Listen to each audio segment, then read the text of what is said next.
منافقت کے عموم کا مطلب کہ ہم میں سے ہر شخص دین کا علمبردار بنتا ہے کہ میں دین کا بڑا مخلص ہوں، میں نبی کریم صلی اللہ علیہ وسلم کا سچا عاشق ہوں، میں اپنی قوم کے ساتھ بہت مخلص ہوں، اپنے وطن کے ساتھ بہت مخلص ہوں، لیکن اس کا کردار اس کے ساتھ موافقت نہیں رکھتا۔ نعرہ کچھ اور ہے، کہنے کو نظریہ کچھ اور ہے، لیکن کردار کچھ اور ہے۔ یہاں ہمیں فوری طور پر اپنے حکمرانوں تک نہیں پہنچنا چاہیے کہ حکمرانوں نے یہ کیا، پارلیمنٹ کے اراکین نے یہ کیا، انہوں نے جو کیا سو کیا۔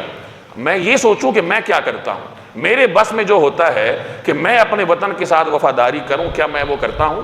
میرے بس میں اتنا ہی ہے، میں صوبے پر قبضہ نہیں کر سکتا، میں شہر پر قبضہ نہیں کر سکتا، اتنا میں کر سکتا ہوں کہ اپنے گھر کے جو سامنے گلی ہے اس کے چند فٹ پہ قبضہ کر لوں اور راہ گزر کو تنگ کر دوں اور راہگیر جو ہے وہ دقت محسوس کریں۔ اور ہم میں سے ہر شخص یہ کام کرتا ہے کہ اس کی جائز حدود یہاں تک ہوں گی اور وہ گلی کا چند فٹ کا حصہ سیڑھیوں کے ساتھ گھیر لے گا اور اس کے سامنے گھر والے نے بھی گھیرا ہوگا، نتیجتاً گلی اتنی رہ جائے گی۔ یہ منافقت نہیں ہے تو اور کیا ہے کہ میں ویسے دین کا بڑا وفادار ہوں، ملک اور قوم کا بڑا وفادار ہوں، لیکن عمل میرا کچھ اور ہے۔ اگر میں اپنی گلی کے چند فٹ پر قبضہ کر سکتا ہوں کیونکہ میری حیثیت ہی اتنی ہے، تو کل جب میری حیثیت ہوگی تو میں صوبہ بھی بیچ دوں گا، ملک بھی بیچ دوں گا اور ہر چیز بیچ دوں گا۔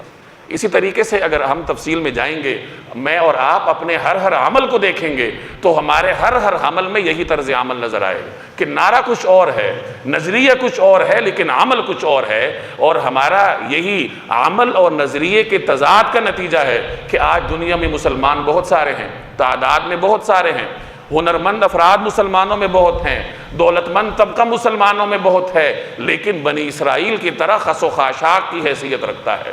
بالادست طبقے کی نظر میں ان کی کوئی حیثیت نہیں ہے۔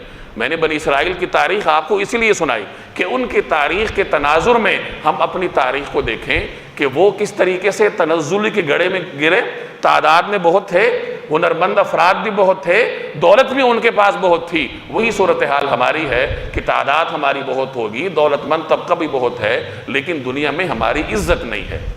تو میرے بھائی، ان چند چیزوں پر ہمیں نظر ثانی کرنی پڑے گی، اپنا احتساب کرنا پڑے گا۔ سب سے پہلے دینی تعلیم کو اپنے گھر میں جگہ دیں، دوسرے نمبر پر نفس پرستی سے باہر آنے کی کوشش کریں، اور تیسرے نمبر پر اس وطن کے ساتھ وفاداری کریں۔ حکمرانوں کو ہم بعد میں گالیاں دیں، پہلے ہم اپنے آپ کو وفادار کریں، اپنی وفاداری کے ساتھ اس ملک کو ترقی دینے کے راستے پر گامزن کرنے کی کوشش کریں، تب جا کر ہم یہ سمجھیں گے کہ ہم نے آزادی کی اس نعمت کی قدر کی ہے۔ اللہ تبارک و تعالی عمل کرنے کی توفیق دے۔ وما علینا الا البلاغ۔